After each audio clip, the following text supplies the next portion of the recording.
Dan kata para ulama dalam bab mimpi, siapapun yang mimpi hewan-hewan yang 7 ini, ular, kalajengking, raja wali, gagak, tikus, kemudian anjing buas dan cecak. Ya. Berarti menandakan ada orang-orang yang buruk yang sedang mendekati dia.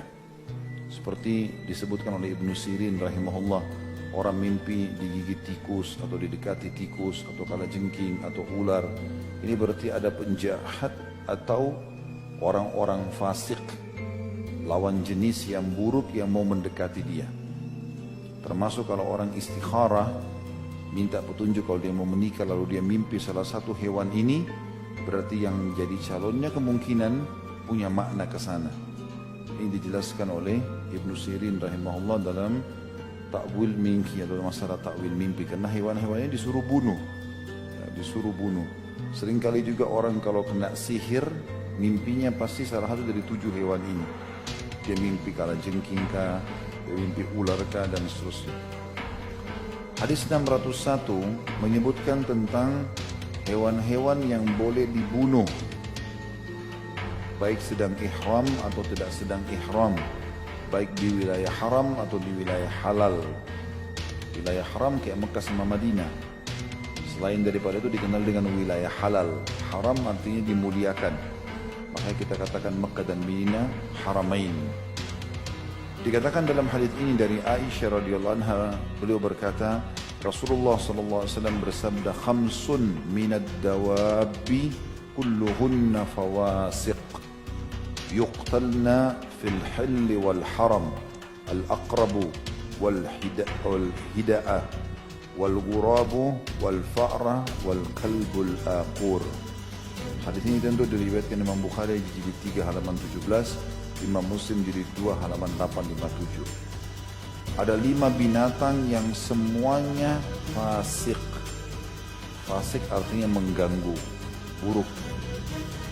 Boleh dibunuh di luar tanah haram, tanah suci, atau di dalam tanah haram, walaupun kita sedang berihram. Yang pertama adalah kalajengking. Yang kedua, burung raja wali. Yang ketiga, burung gagak. Yang keempat, tikus. Dan yang kelima, anjing buas. Itu anjing yang suka menggigit, ya, anjing buas. Dan ini memberikan gambaran kepada kita, orang tadi kalau lagi ihram tidak boleh berburu hewan. Tapi di sini dia bukan masuk dalam berburu. Hewan ini memang dasarnya boleh dibunuh. Bahkan ada hadis lain di bab sholat yang menjelaskan bolehnya seseorang membunuh ular dan kalajengking dalam sholatnya. Kata Nabi SAW, 2 hewan yang membinasakan, bunuhlah walaupun kalian sedang dalam keadaan sholat, ular dan kalajengking. Hadis 602 dari Ibnu Abbas radhiyallahu anhuma, anna Nabi sallallahu alaihi wasallam ihtajama wa huwa muhrim. Bahwasanya Nabi sallallahu alaihi wasallam berbekam dalam keadaan beliau berihram. Hadis ini riwayat Bukhari dan Imam Muslim. Imam Bukhari menyebutkan di jilid 2 halaman 19, Imam Muslim jilid 2 862. Tentu ini hadis 601 tentang hewan yang boleh dibunuh. Kita tidak banyak merincikan ya. Tapi di sini memang ada bab khusus masalah sebenarnya bolehnya membunuh hewan-hewan ini. Tapi ada rincian, saya kasih gambarannya. Seperti misalnya ada hadis lain yang menyebutkan 5 hewan dibunuh di wilayah haram atau di luar haram. Di dalamnya masuk ular. Jadi ada 7 jenis hewan yang boleh kita bunuh. Ular, kalajengking, raja wali, gagak, tikus, dan anjing buas dan cecak. Ya.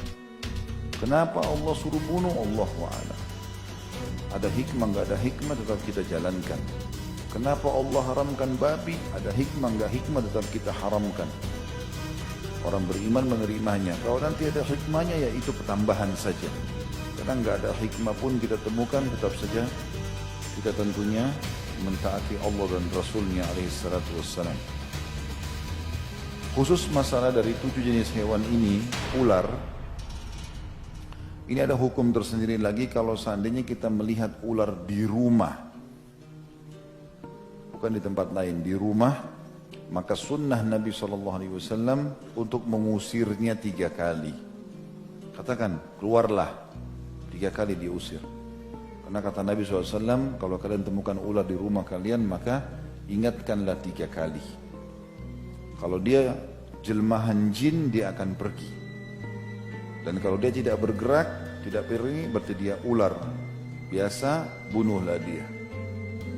Ini perintah Nabi SAW, dan pernah terjadi di zaman Nabi SAW dalam hadis Bukhari, seorang sahabat baru menikah. Begitu dia pulang dari masjid Nabi SAW menuju ke rumahnya, dia temukan istrinya keluar tanpa hijab. Cemburu dia. Maka dia marah, kelihatan raut wajahnya marah. Lalu istrinya bilang, jangan kamu marah dulu, lihat ada apa di dalam rumah. Maka anak muda itu pun, sahabat itu pun masuk, ditemukan di ranjangnya ada ular besar. Maka dia pun langsung menghunuskan pedangnya dan melawan ular tersebut. Lalu dua-duanya mati.